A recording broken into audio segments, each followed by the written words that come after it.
Students, इस tutorial में हम लोग कनकेव मिरर के लिए रे डायग्राम्स बनाना सीखेंगे। कनकेव मिरर्स के लिए टोटल 6 केसेस हैं जिन्हें हम 1 बाय 1 सीखेंगे। केस 1 में हम ऑब्जेक्ट को इन्फिनिटी पर रखेंगे। यहाँ पर हमने कनकेव मिरर ड्रॉ कर लिया है एंड यहाँ साइड पर हम लोगों ने प्रॉपर्टीज़ ऑफ इमेज लिखी हैं, जिसमें नेचर, पोजीशन और साइज़ ये तीनों प्रॉपर्टीज़ मेंशन करनी रहती हैं। नेचर में हम लोग जनरली लिखते हैं कि इमेज रियल बनी है या वर्चुअल बनी है। साथ के साथ हम इसमें मेंशन करते हैं कि इमेज अपराइट है या फिर इन्वर्टेड है। पोजीशन में हम लोग मेंशन करते हैं कि इमेज प्रिंसिपल एक्सिस पर कहाँ लाई कर रही है। एंड इमेज के साइज़ में हम लोग ये लिखते हैं कि इमेज जो है वो एनलार्ज्ड है, डिमिनिश्ड है या फिर ऑब्जेक्ट के साइज़ के जितनी है। तो हम लोग शुरू कर लेते हैं पहले केस से, जिसमें हमने ऑब्जेक्ट को इन्फिनिटी पर रखा है। हम जानते हैं कि अगर ऑब्जेक्ट इन्फिनिटी पर रखा हो तो उससे आने वाली रेज प्रिंसिपल एक्सिस के पैरेलल ली जाती हैं। एंड किसी भी ऑब्जेक्ट की इमेज बनाने के लिए हमें मिनिमम 2 रेज चाहिए। तो आइए हम लोग सबसे पहले इंसिडेंट रे बनाते हैं।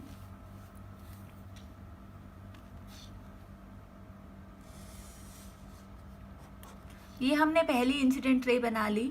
रूल नंबर 1 के अकॉर्डिंग ये जो रे पैरेलल है प्रिंसिपल एक्सिस के, ये रिफ्लेक्शन के बाद फोकस से पास होनी चाहिए।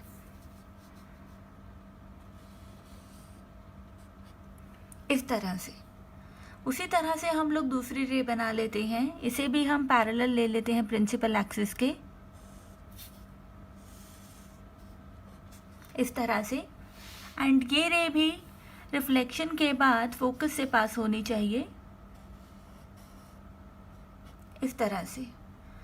तो हम देख सकते हैं कि ये जो रिफ्लेक्टेड रेज है ये रिफ्लेक्शन के बाद कहाँ से पास हो रही हैं? फोकस से पास हो रही हैं।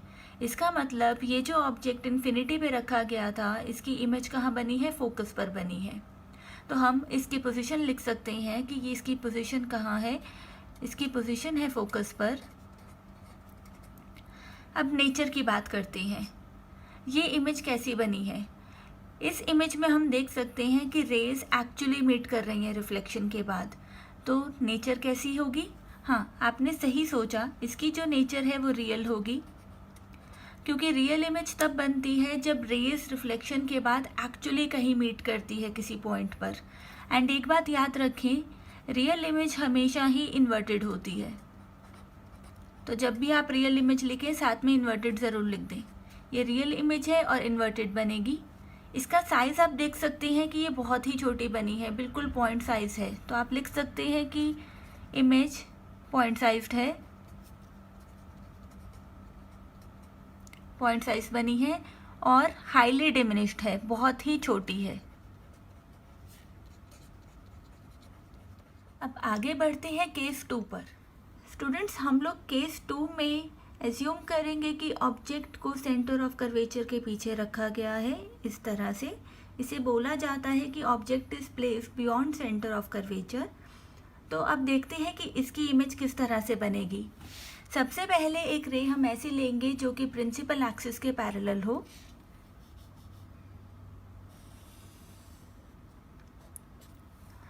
तो अब आप खुद सोचिए कि ये रे कहाँ से पास होगी।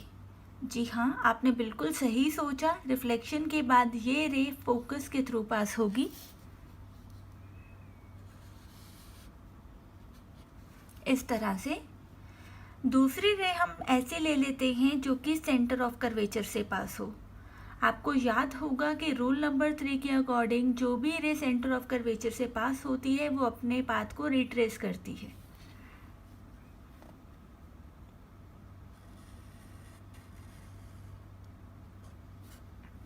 तो ये बनी इंसिडेंट रे एंड ये दिखाई हमने रिफ्लेक्टेड रे। आप देख सकते हैं कि ये दोनों रेज यहाँ पर मीट हो रही हैं। इसका मतलब ये है कि इस पॉइंट की इमेज यहाँ बन रही है। आइए इसकी इमेज ड्रॉ कर देते हैं।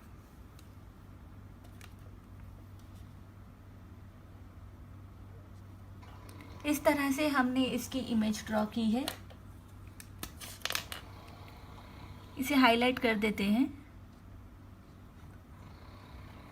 तो ये बनी इस पॉइंट की इमेज। आइए अब हम इसकी प्रॉपर्टीज डिस्कस कर लेते हैं।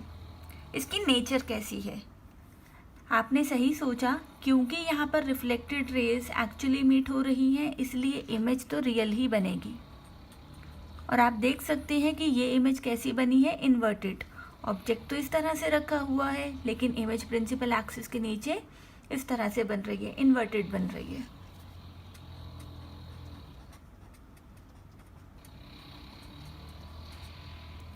अब इसकी पोजीशन की बात करते हैं।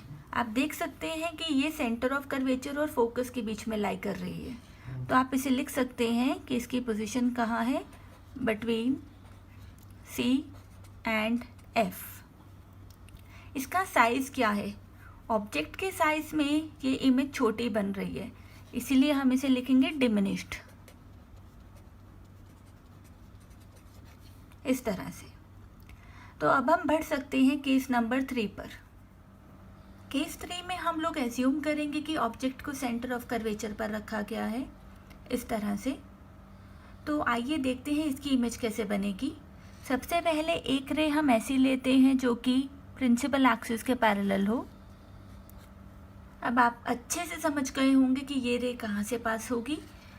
तो आप बिल्कुल सही सोच रहे हो, ये रे फोकस से पास होगी, इस तरह से। दूसरी रे हम लोग ऐसी ले सकते हैं जो कि फोकस से पास हो। जो भी रे फोकस से पास होगी वो रिफ्लेक्शन के बाद प्रिंसिपल एक्सिस के पैरेलल हो जाएगी, इस तरह से हम लोग ये रे ले सकते हैं। ये है इंसिडेंट रे। और रिफ्लेक्टेड रे कहाँ से, रिफ्लेक्टेड रे किस तरह से जाएगी, रिफ्लेक्टेड रे अब प्रिंसिपल एक्सिस के पैरेलल हो जाएगी, इस तरह से। यहाँ पर आपने ध्यान दिया होगा कि पहले मैंने यहाँ से एक लाइन ड्रॉ की और फिर उसके बाद ये रे इस तरह से बनाई। एक्चुअली रे डायग्राम्स में अगर आपका डायग्राम सही से नहीं बन पा रहा तो ये थोड़ी सी दिक्कत हो जाती है। इस केस में बेसिकली होता क्या है कि ऑब्जेक्ट सेंटर ऑफ कर्वेचर पे रखा गया है इस तरह से, एंड उसकी इमेज भी सेंटर ऑफ कर्वेचर पर ही बनती है। तो ये सही से बने, इसके लिए आप पहले से ही एक पॉइंट यहाँ पर मार्क कर सकते हैं और फिर दोनों रेस को यहीं से इंटरसेक्ट करा सकते हैं। इस तरह से एग्ज़ाम में आपका टाइम बचेगा। तो आप देख सकते हैं कि ये दोनों रेस कहाँ मीट हो रही हैं, ये यहाँ मीट हो रही हैं, ये एग्जैक्टली सेंटर ऑफ कर्वेचर पर मीट हो रही हैं। तो इसकी इमेज यहाँ बनेगी, सेंटर ऑफ कर्वेचर पर बनेगी। अब इस इमेज की प्रॉपर्टीज़ हम लोग डिस्कस कर लेते हैं।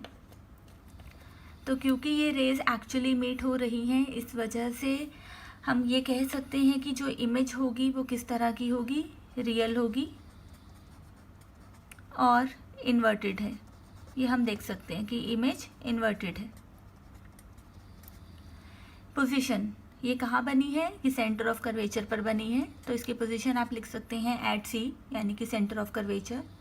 इसका साइज़, अब साइज़ की बात करें तो प्लीज़ आप लोग ध्यान रखिएगा कि जब भी ऑब्जेक्ट को सेंटर ऑफ कर्वेचर पर रखा जाता है उसकी इमेज सेम साइज़ की बनती है। तो इसका साइज़ कैसा होगा, same size as object. I hope आपको अब तक ये 3 केस समझ में आ गए होंगे। अगर आपको इसमें कोई भी डाउट ना हो तो प्लीज़ अब आप मूव हो जाइए केस नंबर 4 पर।